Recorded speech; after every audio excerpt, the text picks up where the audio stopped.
नमस्कार मैत्रिणींनो, खमंगमध्ये आपले स्वागत आहे।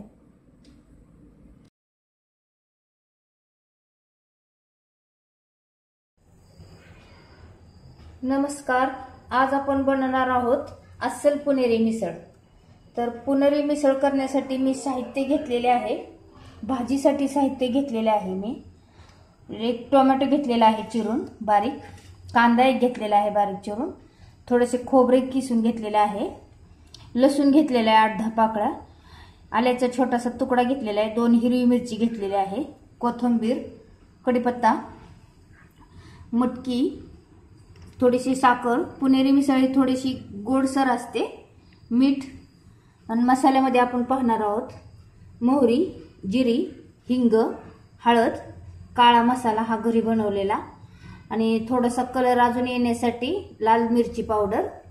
सर्विंग साठी मी मटकी परतून घेतलेली आहे थोडीशी हळद आणि मीठ टाकून, आणि बटाट्याची भाजी करून घेतलेली आहे। पुणेरी मिसळ मध्ये बटाटा असतो खाली, आणि हा स्पेशली सांगायचं तुम्हाला म्हणजे फरसाण नसतो पुणेरी मिसळ मध्ये, हा शेव चिवडा असतो। म्हणजे पोहे असतात असे, शेव असती, शेंगदाणे आणि हे डाळ असतं आणि हे पापडी असती, त्यासाठी मी हा शेव चिवडा घेतलेला आहे आणि तेल घेतलेलं आहे। आता आपण रस्सा भाजीला सुरुवात करणार आहोत, त्यासाठी मी कढई गरम करायला ठेवलेली आहे। आता आपण प्रथम कढईमध्ये तेल घालून घेऊ, जरा थोडं जास्तच तेल तरी येण्यासाठी वर आपण थोडं जास्त तेल घालू। आता आपलं तेल गरम झालेलं आहे, आपण थोडीशी मोहरी घालून देऊ,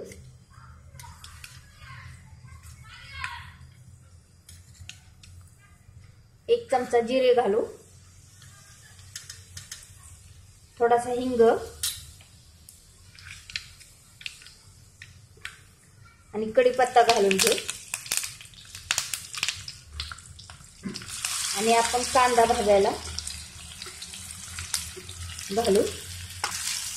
मंद गॅसवर कांदा भाजतो तोपर्यंत आपण हे मिक्सरला वाटण करून घेऊ। त्याचा तुकडा घेतला होता, 2 हिरवी मिरची घेतली होती, लसणाच्या एक 8-10 पाकळ्या घेतलेल्या, आणि ही खोबरे। आता आपण हे मिक्सरला थोडीशी कोथिंबीर घालून हे मिक्सरला पाणी घालून आपण पेस्ट करून घेणार आहोत। आता आपला हा कांदा तांबूस रंगावर भाजत आलेला आहे, तर आता मी हे वाटण करून घेतले होते मिक्सरला, खोबरे, कोथिंबीर, आलं, हिरवी मिरची हे आपण घालून भाजून घेणार आहोत। चांगलं तेल सुटेपर्यंत खरपूस भाजून घ्यायचं।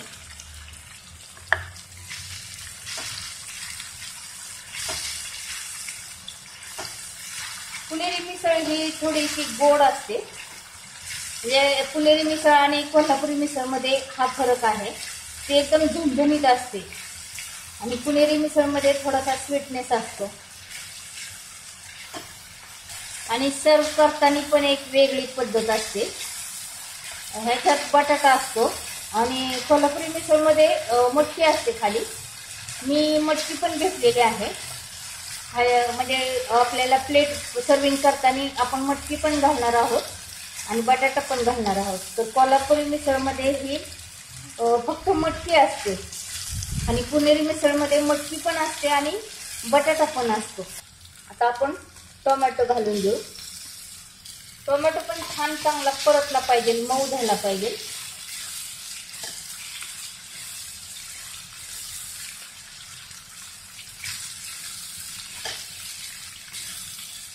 आता आपले ह्याला भाजीला चांगलं तेल सुटलेलं आहे। आता आपण मसाले घालून घेऊ, त्याच्यात थोडीशी लाल मिरची पावडर घालू, की मी तुम्हाला जर गरम मसाला घालायचा असला तर तुम्ही गरम मसाला सुद्धा घालू शकता, किंवा मिरची पावडर, गरम मसाला, तुमच्याकडे काळा मसाला नसला तर तुम्ही ते घालू शकता। ही मी घरी बनवलेला काळा मसाला आहे, त्यामध्ये त्याच्यात सर्व गरम मसाला माझा असल्या कारणाने मी गरम मसाला घातलेला नाहीये, हे काळा मसालाच घातलेला आहे। थोडीशी हळद घालू, आता मटकी घालून घेऊ. मी सर्विंग साठी मटकी घेतलेली आहे अशी परतून थोडीशी. त्यासाठी मी रश्श्यात थोडीच मटकी वापरणार आहे. मग ती जास्त मटकी होईल म्हणून मी रश्श्यात थोडीच मटकी वापरणार आहे.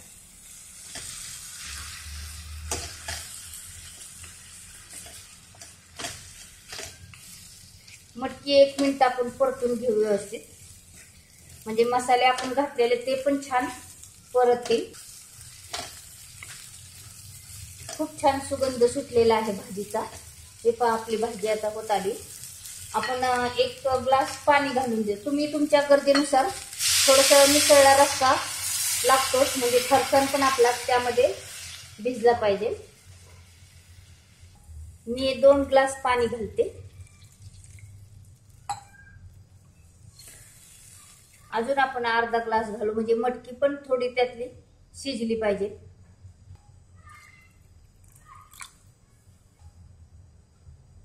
आपण चवीसाठी 1 चमचा मीठ घालून घेऊ आणि थोडीशी साखर घालू, त्याला स्वीटनेस येण्यासाठी. साखर ही ऑप्शनल आहे. जर तुम्हाला आवडत नसेल किंवा झणझणीत खायची असेल तर तुम्ही साखर नाही घातली तरी चालेल. मी पुणेरी मिसळ असल्यामुळे थोडस असं गोडवा येण्यासाठी मी साखर थोडीशी टाकलेली आहे त्याच्यात. याला आपले 1 उकळी आली ना, मग आपण 7-8 मिनिटं मंद गॅसवर शिजून देऊ. मिसळची क्वालिटी ही फरसाणवर डिपेंड असते. तर मी हे फरसाण म्हणजे शेव चिवडा घेतलेला आहे. पुणेरी मिसळमध्ये स्पेशल शेव चिवडा असतो. सध्या बाजारात शेव अशी कडक शेव असते, पण ही शेव एकदम भुसभुशीत आहे, म्हणजे रश्श्यात टाकली की लगेच मऊ होती. तर अशी भुसभुशीत शेव घ्यायची. तर आता आपण ही आपली आता भाजी झालेली आहे. तर आता आपण सर्व करून घेऊ. प्रथम मटकी घालून घेऊ.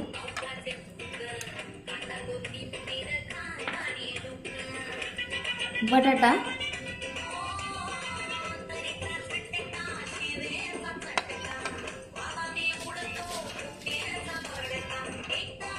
आणि शेव चिवडा,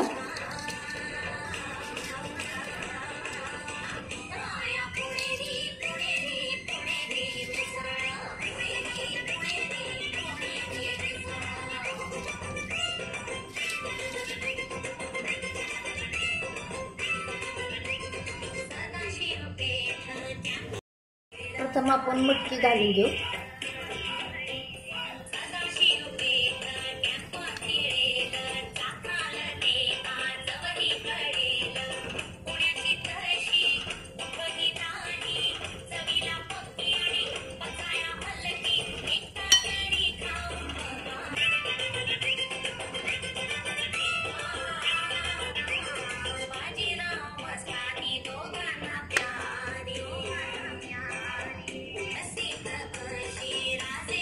थोडीशी शेव आपण अजून घालून घेऊ. कांदा आणि कोथिंबीर घालू.